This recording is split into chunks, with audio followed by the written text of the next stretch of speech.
Hello, everyone. Welcome to another edition of Spooney's Scrapbook. I believe this is season 3, and of course, our guest is the one and only John Sponheimer, who has coached at Ansonia football, I believe, 53 years now, if I'm not mistaken. And, Coach, I want to thank you as always for coming on. It's always a pleasure.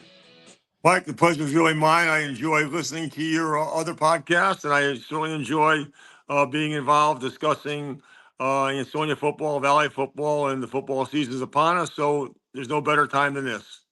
Right. Coach, last time we talked, well, I should say, since we've talked, Ansonia lost a very important person throughout the town, especially Ansonia football. And that, of course, was Roger Ings, who passed away, I want to say like May or June. And it was just a real tragedy.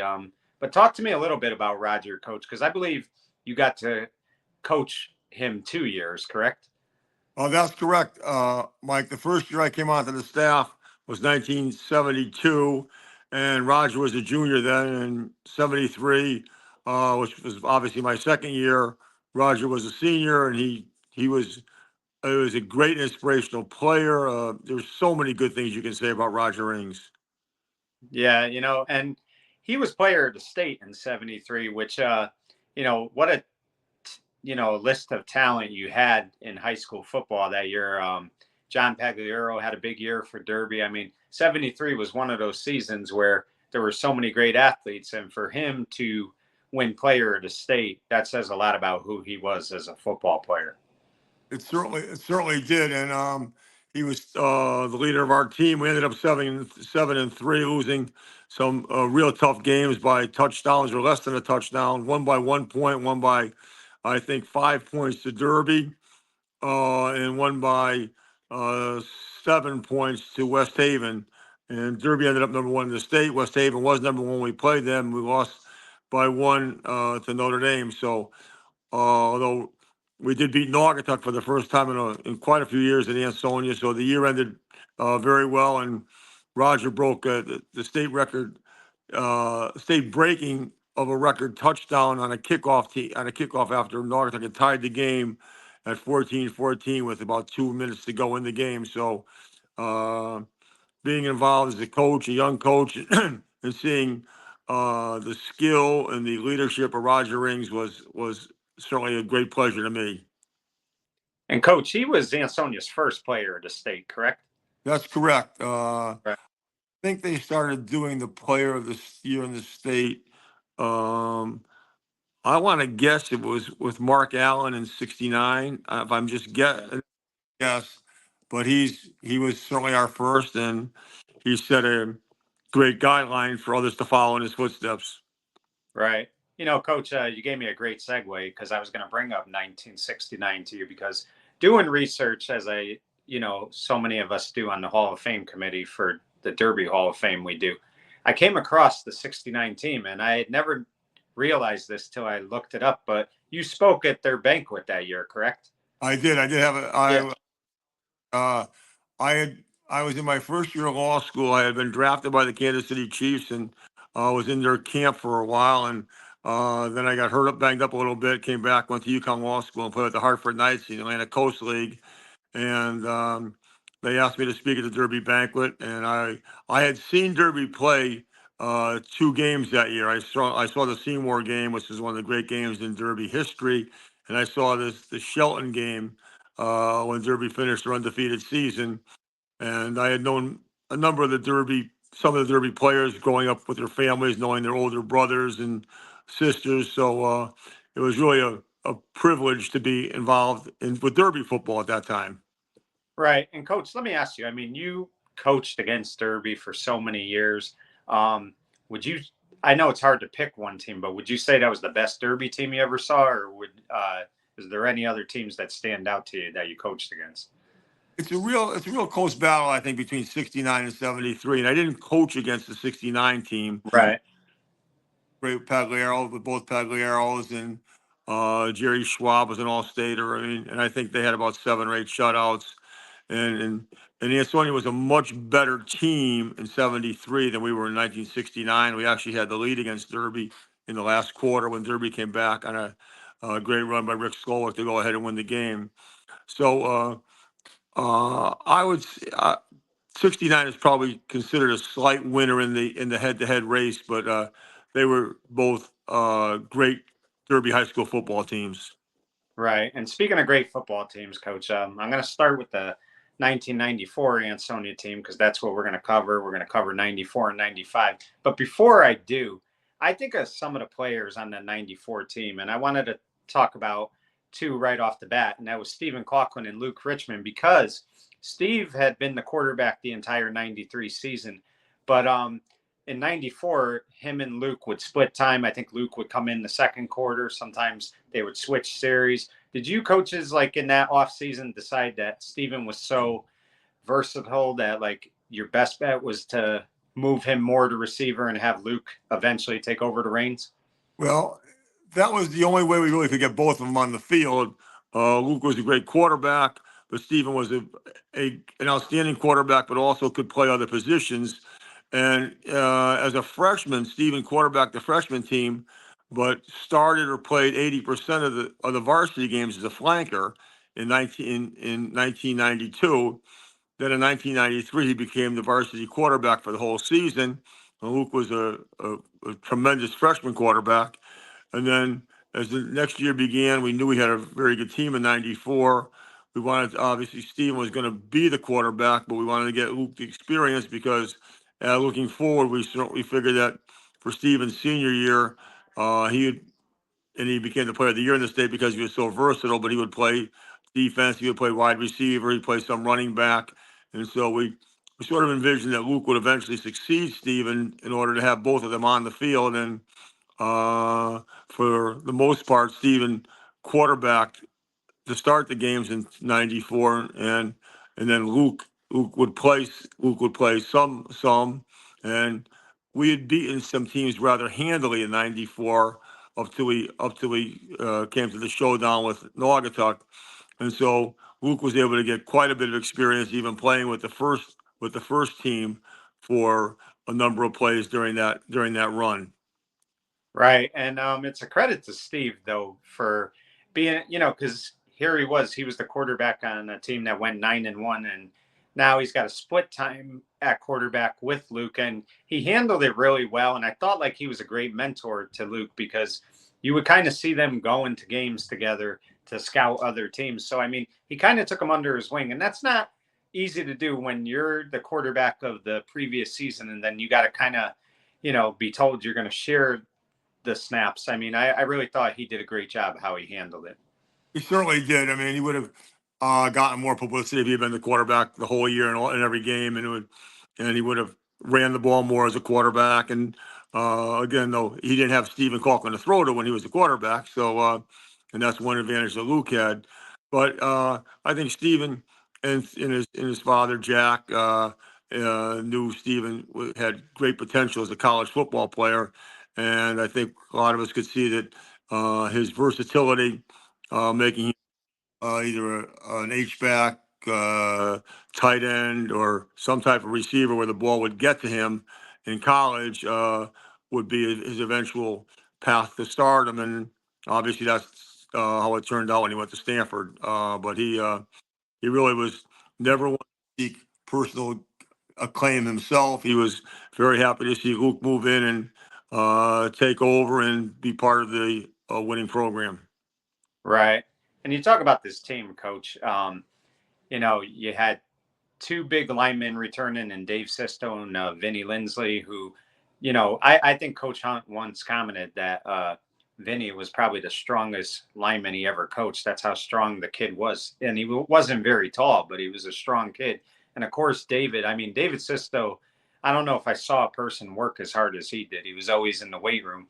Then you had Ron Tate and Peter Reynolds returning in the backfield, though I think Pete missed a few games due to an injury. But I mean, and the tight end position, you had both Jim Froelich and Jay Lightham sharing the duties there, and they had played a lot as sophomores. And then you get Phil Mrazek, who came back from, I believe, Pittsburgh or Pennsylvania, and what an addition he was. So, I mean, I just looked at that team, and there was just so much talent, all 11 men, both ways. It was crazy. during my 50 plus years in Ansonia, that is probably the most talented team that we had, and very likely as talented as any team we ever played against.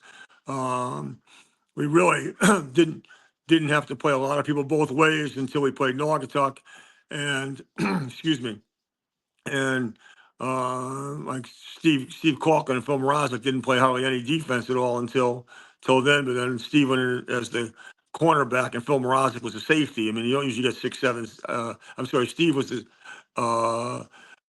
They would sometimes Steve would be the cornerback, sometimes Phil would play corner, or vice versa with safety. But they were two. You didn't have a 6'4", 6'5" defensive back or a 6'7" defensive back playing high school football in those days.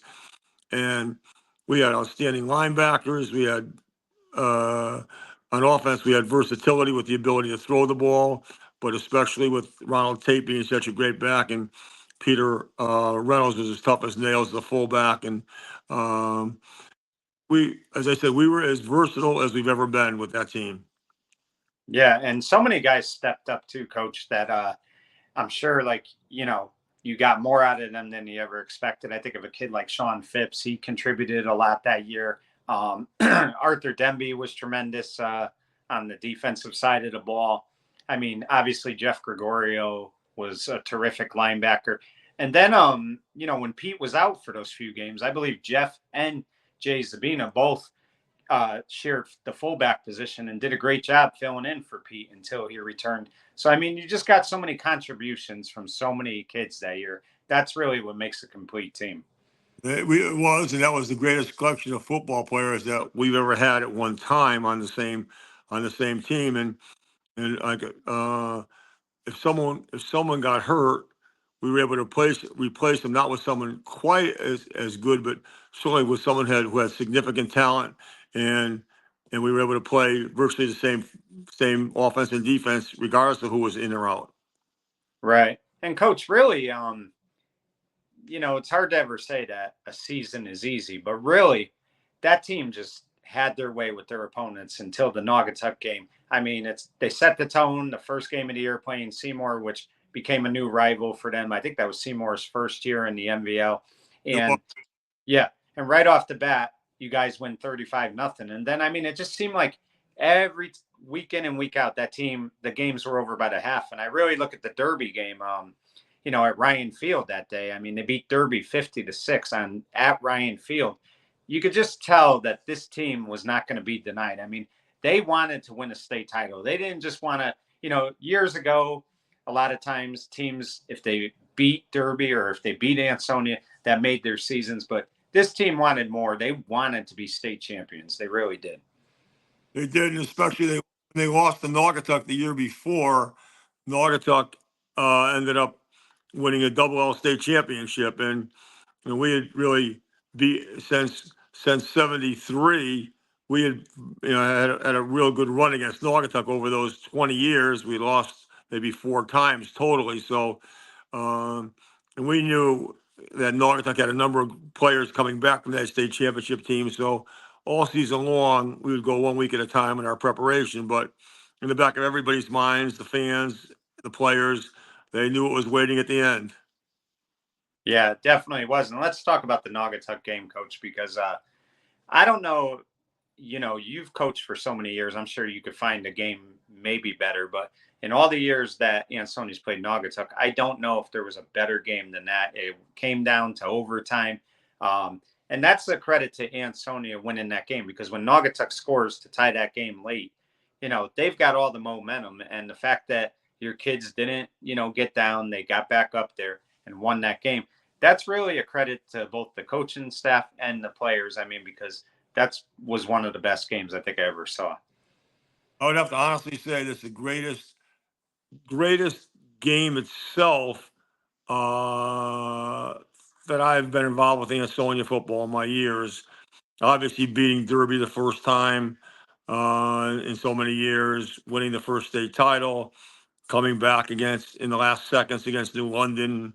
There's a litany of great Ansonia wins over the years, but as far as a game with talent on the field, I mean, I got there to dress about 8:30 there, and I would guess there were 4 or 5 thousand people already in the stands. I've never seen that for a high school football game around here, no matter anywhere in the valley. I've just never seen anything like that. And the crowd estimate was anywhere from 10 to 12 or 13, 14,000, and it was just a special game.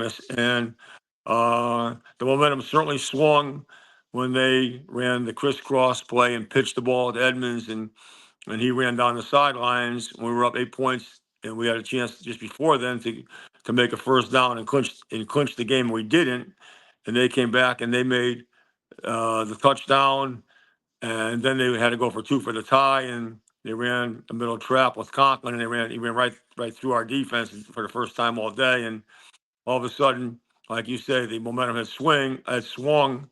We ran a couple plays before the end of the game, and we really didn't do anything, and we were into overtime, and then it began. The Naugatuck had won the toss of the coin, and they went second, so we had the onus on our back at that time. Right.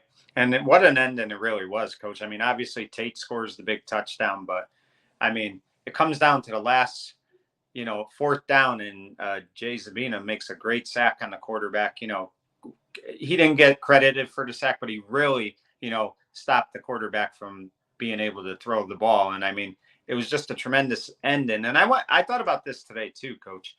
When I knew we were going to talk today.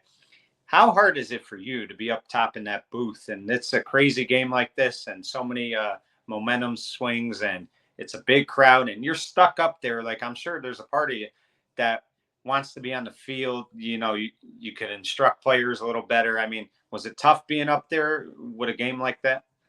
You know, such a game like that, you're into every single play, no matter where you are. I mean, I was on the headset talking to Dell and Bobby all the time, constantly, and so I mean, sometimes you feel lonely up there, but other times you have the best view, maybe the best view in the house too. So it uh, it uh, it goes back and forth. And now, Coach, was it obviously you enjoyed the victory? It was special. I'm sure you and the coaching staff celebrated, but was it more relief because it's you guys are trying to prepare for a team like this? You know how good they are, how tough it's going to be, and how agonizing each play can be. Because I mean, just when you think you have them, they make a big play. Just when they think they have you, you guys make a big play. I mean, was it more relief, or were you able to take it all in?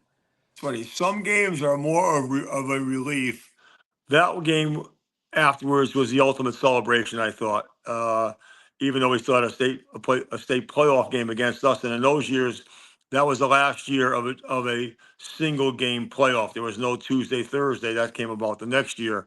So uh, we knew we were going to play Bloomfield, um, but we knew we had plenty of time to prepare for them. And this was Thursday. This was Thursday. We weren't going to play them for a week from Saturday. So at that point, we had really worked for the whole year in our mind and in our somewhat of our planning uh, was for Naugatuck, and we felt as great as we possibly did after any game.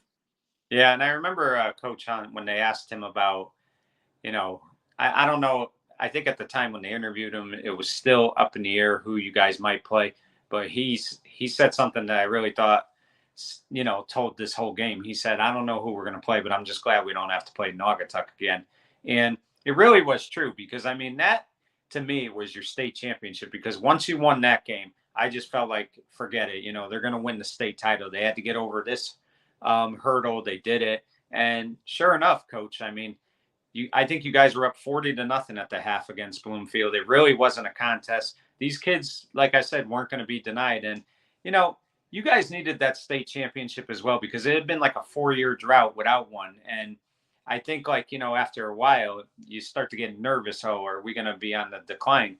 And those kids put all that to rest in that Bloomfield game. I mean, I think it ended up maybe 48-14, but I mean, just no problems in the state title game. But I really felt like that Naugatuck game was the state championship. I think that was a general feeling among just about everyone. We knew we couldn't be overconfident, but just based on having seen Bloomfield, and that was when Bloomfield was just starting to build, and it was not the Bloomfield which it later developed into. Although Jack Cochran was there, it was his second or third, maybe his third year coaching, and he had lost to Seymour in the finals the year before. But uh, we felt very confident going into that game with the talent that we had, um, and coming off the joy of beating Naugatuck for something which uh, hung like an albatross around our necks for at least a year was a special win. Right. Coach, I don't want to get too much into this, but back then when Ansonia had those great teams and Cheshire had those great teams, they had always said these two need to play each other. You both were in separate leagues, but you guys obviously had a, a, a list of talented players. They had a list of talented players. I mean, was there ever a thought with your staff and your kids that said, God, we wish we could play them at least once? Of course, we would have loved to have done that with any of our teams during that era, but you only get what the schedule tells you can play, and you can only win the games that are on the schedule. So, no, I have great respect for the Cheshire team. When Steve Adazio was there and then Mark Ecke, they had great talent. They were well prepared. They played some very tough games during the regular season. Um, One season, 92, I believe they won two games in overtime. Then they really got it going when they went undefeated in 93, 94, 95. So it's too bad. It would have been even more of an epic game, maybe even in Naugatuck had we gone up against them, but it was not to be. So um, we just had to be very content with what we accomplished. Right. So, Coach, let's talk about 95. And the first thing I want to talk about is you mentioned it a little earlier. It was the first year when they decided that teams were going to play on a Tuesday night. They allowed four teams in each class. Did you like the new format? I mean, were you in favor of it? What did you think of it? I was in favor. I was in favor of it because a couple of times teams such as ourselves, West Haven and Derby, Derby in '87, us in 1990 and '93, West Haven in 1990, all had great seasons. We were 9-1 and didn't make the playoff. If Naugatuck had gone undefeated and beaten us, and if there were two other teams, I believe, in Double O that were undefeated, they wouldn't have gone to the playoff, even if they'd beaten us. So it was tough to go 9-1 and not to get in. And so then starting in '95, they went to four teams. They cut down the number of classes then. Originally it was originally it was four classes of two each. Then in '81 they went to six classes of two each. Then in '95 they went back to four classes but four each. So Right. it wasn't guaranteed, but certainly if you had one loss, you had a real strong opportunity to get into the playoffs. Right. And I think a team like Shelton is a good example. They had two losses that year and they made the playoffs and ended up winning the Class Double L. So, I mean, without that new format, they probably don't make the playoffs. So I agree with you that it was really unfair because, and I even think in the 94 season, up until maybe the ninth or 10th game for you guys were undefeated and you were still on the bubble trying to get into playoffs because all the way the points were set up, there were like four teams undefeated and it could have really hurt you guys if those other teams didn't lose, which is unfair.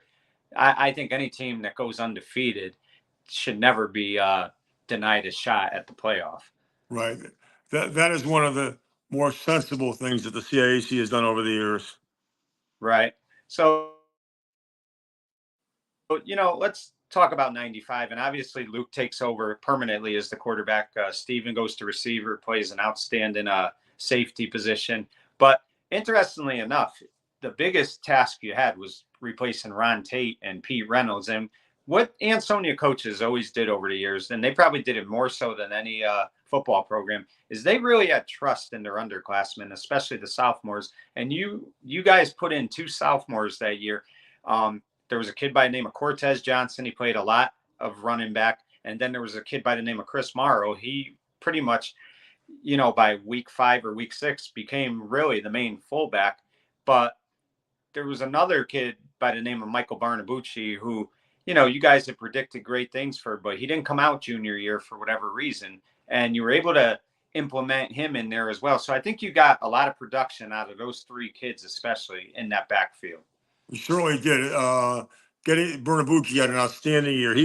He played on that team of Falkland's freshman team, went undefeated, obviously, and they were very good. And Bernabucci was the best running back on the freshman team at the time. And we did miss him. We didn't miss him as much as it turned out in '94 because we were just so talented and Ronald Tate was so good. But we certainly would have liked to have had him playing more for us. But he gave us a great year at that time in '95, and obviously Cortez came along as a sophomore, and Chris Morrow did very nice job as a fullback. Steven ran the ball some, so we had 2 outstanding tight ends and Jay Lydham and Jimmy Froelich. So we weren't quite as talented as we were in '94, but we were still a very formidable team. And I would think, Coach, that 95 team, I'll start with the coaching staff. That had to be a special team for you guys because that team went undefeated, but not every game was easy. People might think that, but there were some dogfights along the way.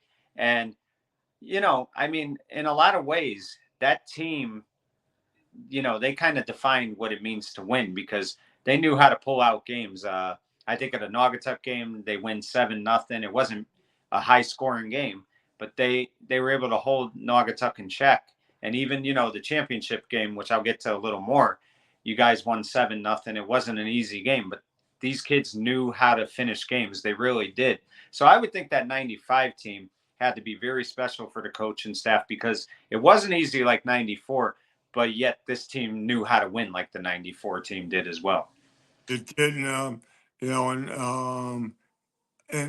ironically, I was not at the Thanksgiving Day game in 1995 because my son Brian was a starter at Notre Dame, and that was part of my my situation that I was in his very important games, and I would see him play, and I did. But um, in that game, to show the intensity and the quality and toughness of certain players, Jay Zabina was hurt. He didn't. He was his shoulder was bad. He didn't. He brought his equipment, but didn't think he could go early on. And in the first half, we were getting banged up a little, and they were running the ball pretty well. And halftime on his own, Jay Zabina got dressed. He said he was ready. And Jack went over with the doctor, and they looked at him, and he said he's ready. He can play. He went in and played so well on defense that he was the player of the game, and hadn't even dressed in the first half. It was just a matter of just intensity and willing to sacrifice for your teammates and to just show how important it was to him and the program. And Steven caught about a 60-yard pass from Luke. Actually, he went in motion, came and caught the pass on a slant into the secondary about 15 yards. And then he went about another 30 yards anyway, 30, 40 yards for the touchdown. So we had a number of goal line stands in that game. It wasn't our normal way of winning the game, but it certainly was a great tribute to the effort that the team made that day. Right. And Coach, I had the privilege to watch the 1990 Derby football team, which was a great team. And one of the things I always remember is Joey Martin, how special he was. And I always felt like that as long as Martin was out there, I always felt confident Derby could win because he was such a playmaker. He was always a big game player. And that's really how I felt about Stephen Coughlin. And I felt like Ansonia fans had to always have a sense of, ease and confidence knowing that he was out there because that kid always seemed to rise to the occasion. And evidence of that was in the Bloomfield game when Barnabucci got hurt, I believe, and he had to step in and play halfback. And I mean, not really a position he played a lot of. And he really, like down the stretch, kept moving the ball. And you guys, even though you guys didn't score down there, he kept the ball moving. And he was in so many ways just like a big game player, like a money player. He absolutely was. And when we in the last quarter, we were searching. To be honest with you, when Mike was out and he just couldn't go, and it was asking a little bit too much of Cortez against that Bloomfield team as a sophomore to carry the burden. Steven stepped up and said, "Look, just put me a left halfback, run the power plays, and I'll get us the first downs." And he put that team on his back, and that's what he did. And we held on, and we won 7-0. Right. And coach, uh, talk to me about your first experience with the whole Tuesday night playoff game and, playing two teams in 1 week. I mean, how was that experience? How was it trying to play? Number one, you win on Thanksgiving and you're going to find out that you're going to play Tuesday against Sheehan, and you were familiar with the Housatonic League. You played Derby a number of years, Shelton a number of years. So you knew that the Housatonic League had tough teams. But what was the preparation like? Because you're trying to prepare for one team and you only get like 3 days to do it. And then you only get 3 more days to prepare for another team. So it was a little tricky at times. That was the first, especially doing it for the first time. After we got a pretty good idea on how to prepare and when to prepare and what to do as we went along because we were in it virtually every year. But for the most part, uh, the first year we knew Sheehan was a very good team. They had a great runner named Eric Hare, I believe, and they had battled. I think they were tied with Cheshire. I think maybe nothing at the half. They could be wrong. Um, but we had great respect for Sheehan. Their coach, Dennis Mannion, was a high school teammate of mine. Who was Right. his name when I was a senior, a junior. He was our senior captain. So, and he was a great leader. He'd been a war hero in Vietnam. They showed he was in national television because of it, and we had great respect for Sheehan, and we ran the ball very well against them that night. But late in the game, we fumbled a few times, and they hung in there. Steve, I believe Steven caught a great touchdown pass from Luke down in the corner in that game one time early on. But in any event, uh, we hung on. And as you said, if you play Tuesday or if you when you play Thanksgiving, you can't really day because you're so beat up. And so on Wednesday, we couldn't really do much other than do the mental stuff, watch film, and start walking through things. And then practice Thursday as best we could. And then Friday, do walk through again and then go out and play again. So that was always an interesting scenario when that happened for us. And I mean, we'd rather have to deal with it than not because if you're dealing with it, that means you're moving. Well, you're either moving to the semifinals now, and you get the extra day for the semifinals uh, as it's set up now. But um, it was interesting for coaching staffs and even for players to get ready to play someone else so quickly. Right. And I mean, I really liked it. I felt like it was the right move by the CIAC. It had to happen. And it worked out for a lot of teams. And it has over the years. And it's expanded now. I mean, so many teams are making the playoffs. You lose count. But, coach, I think this was also the first Ansonia team because of this new playoff format to ever go 12-0. So that was history right there. You guys, that team was the first 12-0 Ansonia team. But I really, coach, one of the bread and butters of Ansonia football has always been that defense. I know the offense has had, tremendous players, explosive players, but the defense over the years has always been the heart and soul of Ansonia. And that defense that year, I'll start with Jeff Gregorio because he was a 3-year starter. He started at D end as a sophomore, the last 2 years a middle linebacker. And, you talk about that Sheehan game. He got a crucial sack late in that game that took away Sheehan's momentum. And in the Bloomfield game, I want to say he had about 10 or 11 tackles. I mean, he was all over the ball. And then you had guys like Tavius Winder, Ebenezer Canes, Jimmy Froelich and Jay Lightem on defense, Zabina. I mean, that defense was solid, and they really, in a lot of ways, I felt like down the stretch, really carried the team. We have confidence in the defense. You mentioned Jeff. Jeff epitomized what a great high school linebacker should be. He was tough. He was fast. He was athletic. He was a hell of a baseball player. He was very intelligent. Went to Penn.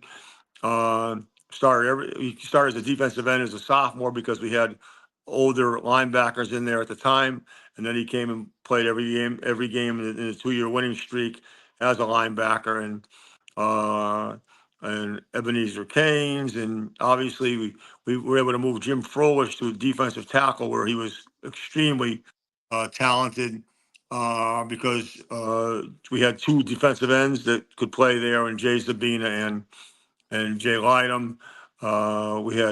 We had just outstanding talent on defense, um, and um, and that carried us in some games because every now and then an offense does bog down, and you have to be. It's in a battle of field position, and the defense brings the day as far as field position is concerned. So.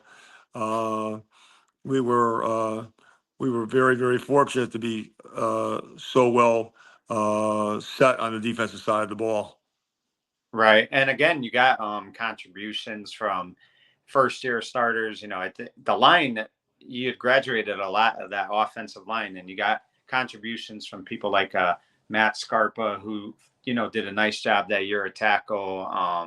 Obviously, the kid's name escapes me, the center, but he had a great year for you guys as well.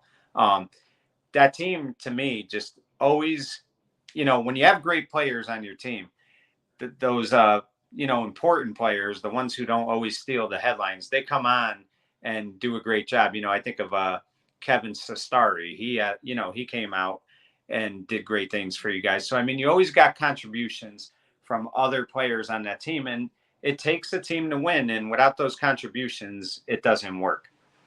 That's true. That's true. I think Frank Wanzi was one of the younger kids that Yeah, yeah. along then, and it's stuff I could. And there's more. I don't want to forget anybody, but Right. it's these decades go by, and all of a sudden we're trying to remember starting lineups from 30 years ago. But certainly, uh, I just know how fortunate we were, the talent that we had, the people that were able to step up when others graduated after playing 2 or 3 years as starters, and we didn't lose a beat in some spaces. So that was a extremely important step up for us. Right.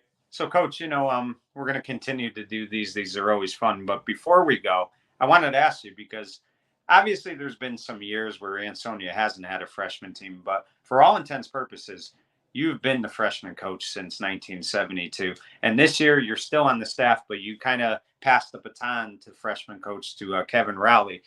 Is it different for you not to be the freshman coach this year, or you're still at practice, so maybe you're not even really thinking about it? But it's different to me to think that you're not the freshman coach anymore. It's a little bit different. I still have a little more varsity involvement just by being there, although the varsity staff is well suited to prepare teams for a game. They don't really need my involvement. But in any event, I'm just happy to still be involved, and I still do the same things as with the varsity on the headsets as I've always done. So it looks like we have a pretty decent freshman class this year. Kevin's doing a great job with them. One thing that's a shame for when you have enough freshmen, when you have at least 20 freshmen, it's nice if you can play games every single week. You get into and that was one of our benefits. We had a certain way of doing things in freshman football. We did it exactly the same way. If we were playing on Wednesday, we practiced Monday for about an hour and a half. Tuesday with no pads, did a pregame. Played Wednesday, practiced Thursday with no pads, just to go over some of the things from the previous game, and practice Friday with pads for about an hour and a half. Uh, we really felt we had a good grasp of what had to be done on that level. We didn't have to be out there for 2.5 hours just banging kids around for the sake of banging on the line, and things worked out pretty well that way. But in any event, now you're playing a number of Frostmore games, and it's good. It's good to do that because you have to get enough playing time for the younger people, and it's just tough getting the schedule straightened out because some teams want to play a full JV game, some teams want to play Frostmore, and there are a few teams that still in our league still play freshman games, which is good. But and the bigger schools still have freshmen at all time, and I think it's nice if you could keep the continuity of freshmen. But I've seen it in the last 4 or 5 years how difficult it becomes just based on numbers alone. Right.